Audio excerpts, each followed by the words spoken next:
we've got this 2-bin system in place to make sure we have good stock of courier packs.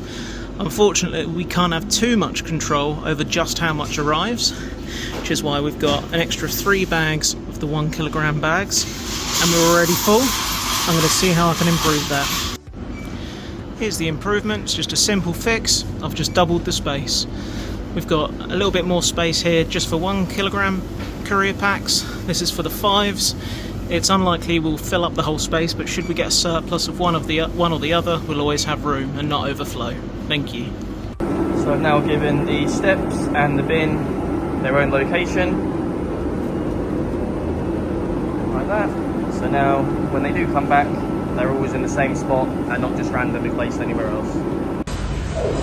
I've got these new holders, but if someone takes more than one thing, they might not know which hole to put it back in, so I'm going to try and fix that. Thank you very much, Jake, for printing out all these labels. Now everything has a place and I know where it goes. Thank you. Underneath the rack over here, I normally store bins, which we use for a few of the products, but when they get delivered, I get 2 stacks like this, and they don't exactly always fit underneath the rack. And they end up being blocked in by my table over here, so to get them out is quite a mission. Now I'm being able to use this awkward space underneath my label and Kanban holder next to the desk. So I've got a little marker on the floor, 2 stacks of bins with a lid so they don't get dusty. As always and forever, they get either rubbish being thrown in there or just collect dust. And a little note, just a nice for the in-house use, to let the office know to update the numbers. Thermometer gauges over here. I had in 2 XL2 boxes, and there's QR code right at the back. But as I'm carrying on with the standard of other boxes, I will swap it for this Kanban separator with a small Kanban. Remove this and have a lovely, neat 2-bin system that can go on my tool trolley. As I've set up this Google Chrome account just for the Bracket Factory, I've gone through and added some bookmarks. So Shopify, the help desk, Google Ads, Analytics, YouTube and Gmail. Which makes it a lot easier, means I can remove some of the Bracket Factory stuff from the main profile as well. Just keeps it all in one place. When I'm trying to work out the diameters of the Ringolas, normally I come to here, I type in calculator, I often click on that one by accident, which is Chris's price calculator, and then I come here because what I really need is the pi symbol, which is just there. Now I've realised that if you use the Windows calculator tool, you can change between different formats. So you can change between standard and scientific, which is a lot less clicks and a lot easier, and it's got the pi symbol there, so I can do it using pi instead. As a bonus to that one, all keyboards normally have a calculator key. So I press that, and it fires up the calculator, it remembers what you were last on. So rather than having to switch between standard and scientific, it opens on scientific, and I've got the pi symbol just there.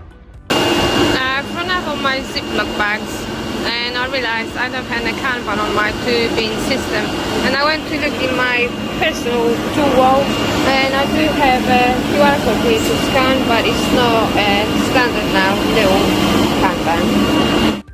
So now the nuts and bolts rack has its own little Kanban on the Ziploc bags, and here for my own tool wall. Okay, so here in the back area we have this extension lead which is no longer being used, so it's just a trailing cable. I'm going to remove that. I have now removed the unneeded extension lead, leaving it tied in that was. Right, hello everyone. Just got the CNC machine in here, which I've been using lately as just a normal milling machine.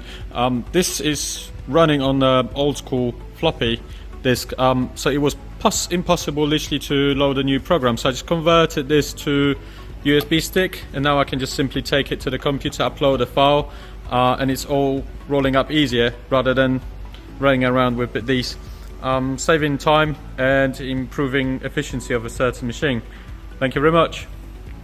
Inside my strapping machine, I have got a manual for the machine itself, but it's not really good when I clean it, and I think I found it a better place.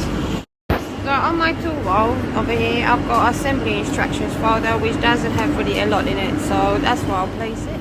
So the folder has got a compartment, so I put the glue gun, operating instructions, as well as the manual for the strapping machine. They're in the folder, and also inside the strapping machine I have left a note where to find the manual. So the folder saying that the manual is in there now, and that's going back on my tool. Great job everyone, thank you very much.